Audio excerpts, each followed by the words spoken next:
kemijo, z ničesar, pa vse module... Z ničemer. Grammar nacij. Ok, zdaj pa tako. Pri Hyundaiu so rekli, dober Ciril, če si že zamudil domačo premiero Hyundai Kone, ti dajemo pa drugo priložnost, a bi šel z nami na Češko v Nošovice, kjer imamo lastno tovarno in kjer Kona tudi nastaja, pa si jo pogledaš tam, pa ne samo to. A ti vidiš tale avto na moji desni in vse ostale tamle v vrsti? Tole je električna Kona. Sem prišel, da z njo naredim par kilometrov, da si ustvarim mnenje. Imam tudi enega precej vozniškega partnerja, ki ga že poznate. Največja evropska Hyundaiova tovarna. Dobar dan, Jure. Dobar dan. Še predtem sem ti rekel dobar dan, si začel podatke plovati. Kaj imaš pa tole? Pasoš Hyundaiov. Jure Gregorčič, kje pa je zame to? Grem še jaz po papirje. Ne se zmi, Ciril Komotar. Thank you so much.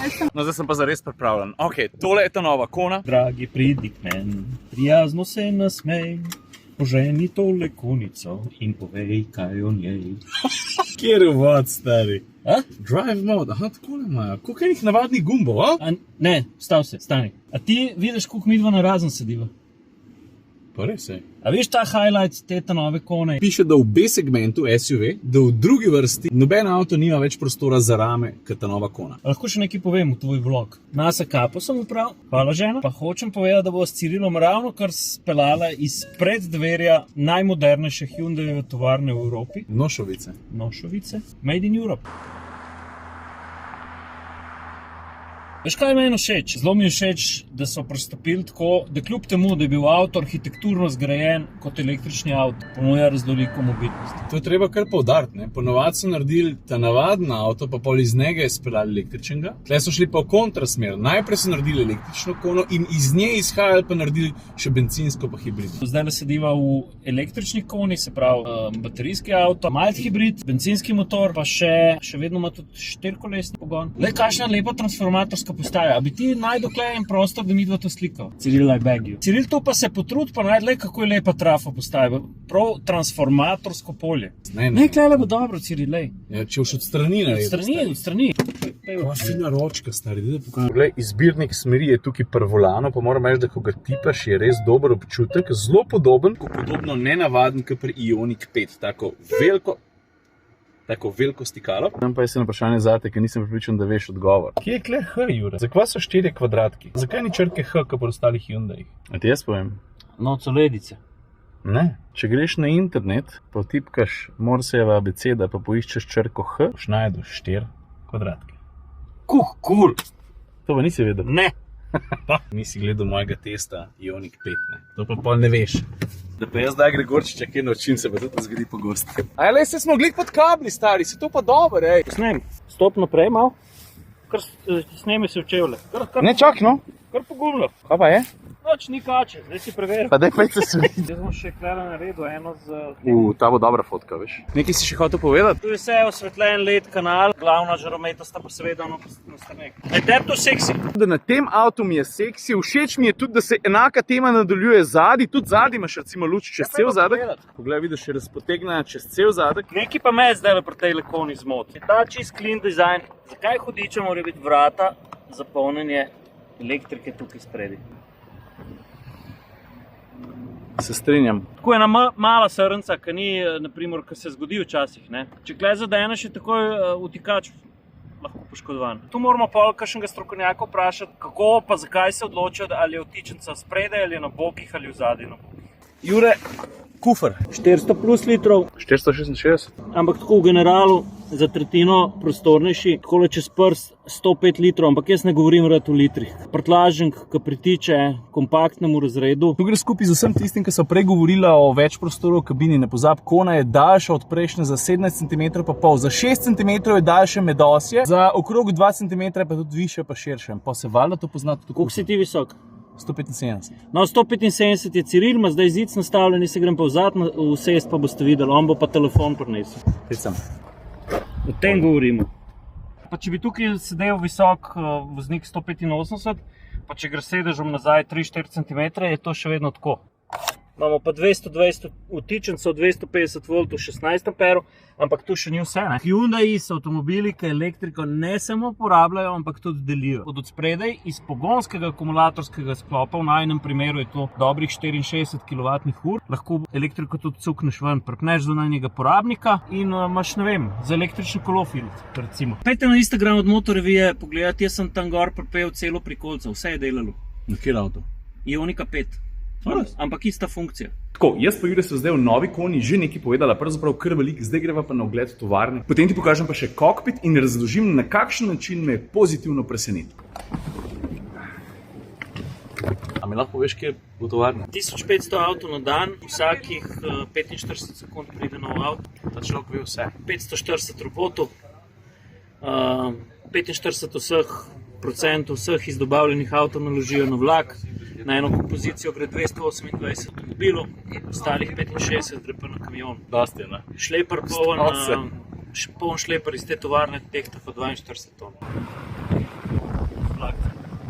A pa veš, da so spremenili halo, ki so prej delali noter menjalnike, so spremenili v baterijsko proizvodnjo? Res? LG celice pridejo iz Vroclava, iz Poljske, ki je kle blizu. Kle pa module sestavijo, pa vstavijo v avto.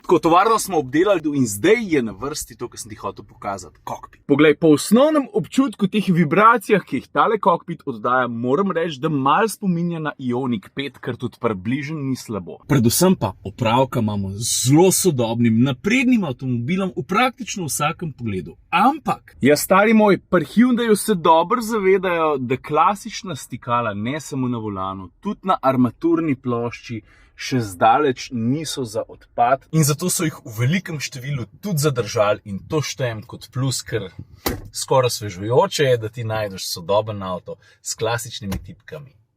Torej, pod zaslonom vmesnika najdemo ta osnovna stikala, kjer si prekličeš na zaslon te osnovne menije, Home, Map, Search, Media in tako naprej.